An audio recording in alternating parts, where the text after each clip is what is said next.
Good morning. Today is Thursday, April 30th. I want to talk today more about the economy opening up because that's what we're getting very restless for it, right? Many of us want to get out there and get our hair cut, get our lives back in order, get back to work, see our friends, our loved ones, and moving forward. But as we do this, I want to talk about having compassion for each other as we move forward. Some of us have been very, very excited by the transition that has gone on over the last couple months. They feel that whatever they believe, right? There's all sorts of different conspiracies and spiritual awakenings and conscious awakenings and things like that going on. There's a lot of people that feel it where this is some evolutionary change, which I actually believe we have evolved in some way. Remains to be seen what that is going to be, but there's been an evolution. We've changed. So some of us have been very, very excited. They've been like, I have a few friends that are like glee. They're so excited about this transitional period that we've gone through. But then there are others who have been very, very fearful. This entire experience has scared them in a way they never thought possible. And really, and at some level, I think everybody could almost acknowledge that at some level there has been a fear behind this, because no matter what you believe has happened, it is the unknown. We have experienced something that none of us imagined. We only could, it was our extreme imagination that ever made this possible. So there's a lot of people that have been going through a lot of fear. And the idea of reopening the economy at this point is just more fearful for them. They're very, very worried. And we need to have compassion for that. Okay, moving forward. There are also other people that, their lives haven't been affected, right? They have carried on with their job. They have, their income has not been interrupted. Their daily routine has not been interrupted. They have just carried on as per normal. There are people out there who have done that. There are also a lot of people out there who have, experience the extreme hardship of this transition. So they have, many of them have lost their jobs, they've lost their businesses. And I mean, business owners quite often get a bad rap, okay?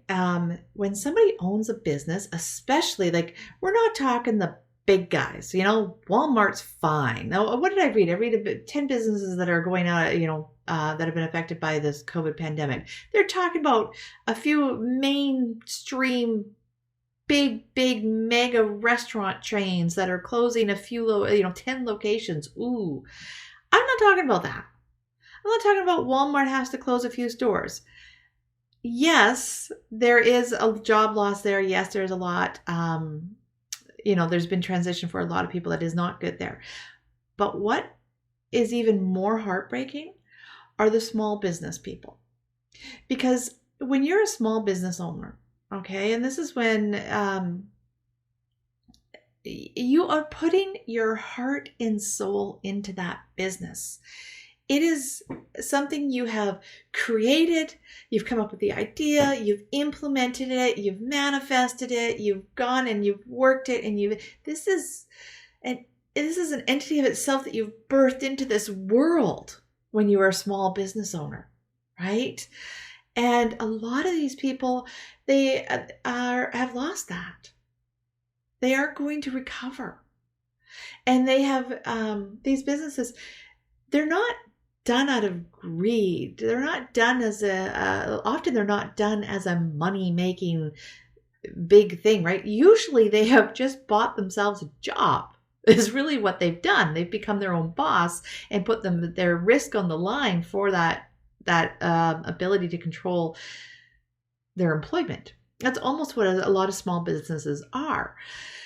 They put long hours. They put a lot of effort. They've sacrificed a lot to develop these businesses, and they've now lost them. They're not going to recover.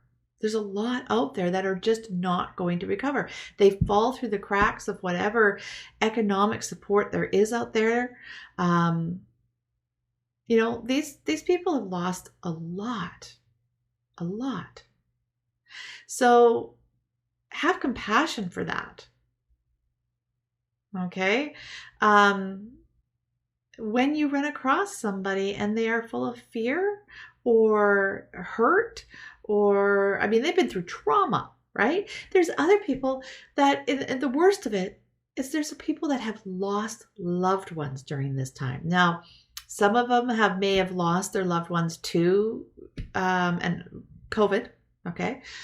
But there's also the people that have lost just the normal loss of life. Now, you think about that. If you go through losing your spouse or a child or any loved one at this point during this whole pandemic, you haven't had the comfort of friends like you normally would. You haven't gone through the whole process of grieving those deaths. It's been, you haven't been able to. You haven't been able to go about it like you normally would. You've had to rethink everything. You've had to go. It's been a very strange world. And can you imagine how difficult it has been for those people? Personally, I don't want to imagine. I just want to have a compassionate space for them. I want to acknowledge them.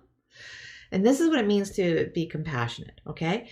It means that you can acknowledge where somebody is. You can see where they are. You can understand where they are. You can have maybe some sympathy, empathy. You can relate to it. You see it. You understand to some capacity the experience they've had, all right? You acknowledge it. But you also hold a safe space for them to have that experience, a safe space that has no judgment.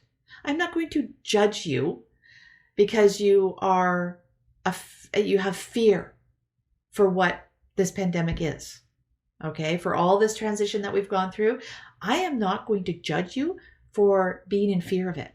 I am also not going to judge you for being in celebration of it, okay? Because it goes both ways. We judge those people that have been celebrating this, and we judge them as quite harshly in a lot of cases. It's their experience. Acknowledge it. See it for what it is. Hold space that is of non-judgment. It is not good or bad.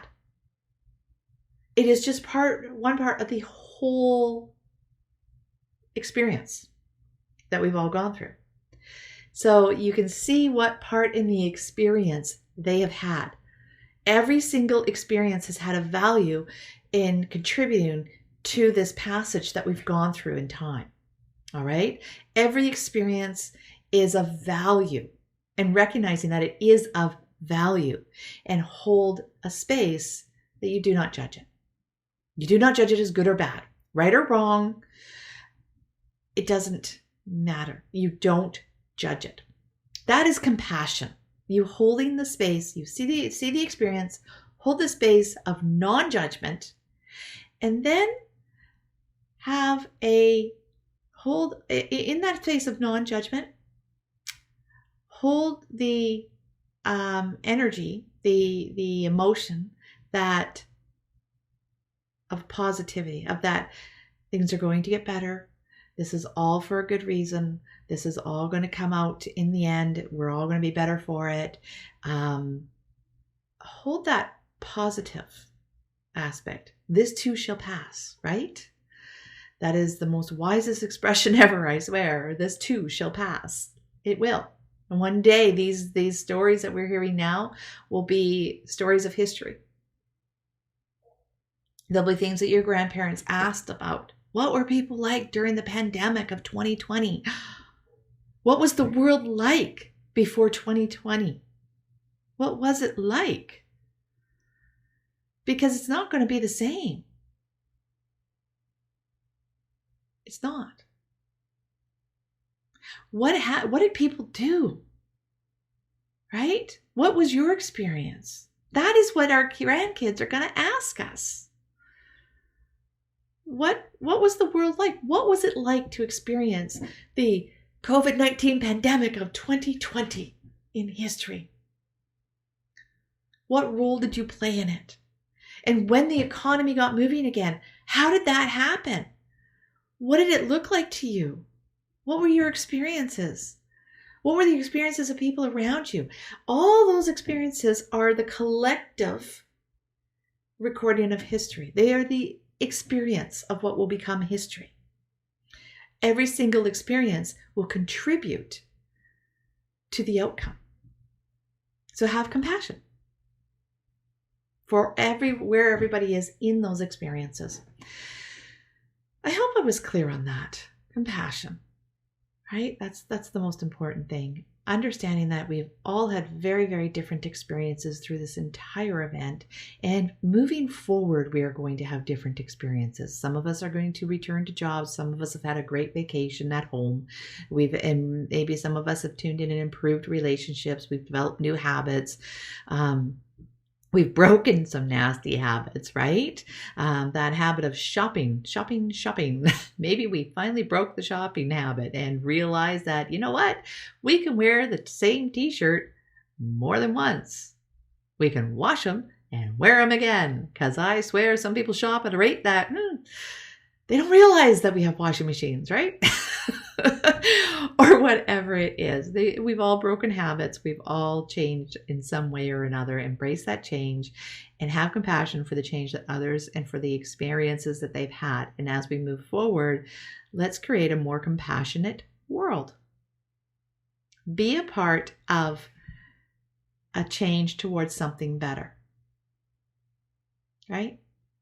Let's change towards something better. And that starts with compassion. And every single person is contributing to the overall experience that we're all having. So we're having our individual experiences, we're having our family experiences, our community experiences, our country experiences, and a global experience. And history will record it all. And all of it comes together to create what is going to be this moment, how it's going to be remembered, and how it's going to affect us, and how it's going to change. So let's bring in the compassion. All right. I'm going to leave you with an exercise. There's my video cut out, so I just started again here. So there's a meditation on my channel somewhere. There's a few of them, but this one is on having compassion. And it's about going into your heart. And you can do this. I'll explain it to you. You can follow my meditation, or you can do this on your own, or Google something else. But it is about going into ourselves and into our heart and finding that non-judgment space where we just see and have value and care for the value, okay, of each other. And what you do is bring into your mind the image of either a person, an event, a place, something. Okay, you bring it in, the image in, and you hold that image in your heart in a space of non-judgment, but caring. And that's how we can actually infuse those things, those people, those places, those events with compassion. As we hold them in a space of caring and hold in a space where a positive outcome from them. So it's a great exercise. I hope you enjoy it. As usual, like this video, share it, subscribe to my channel, check out my work on my website, jenniferquick.com, and check me out on Facebook. Love you all. Have a great day.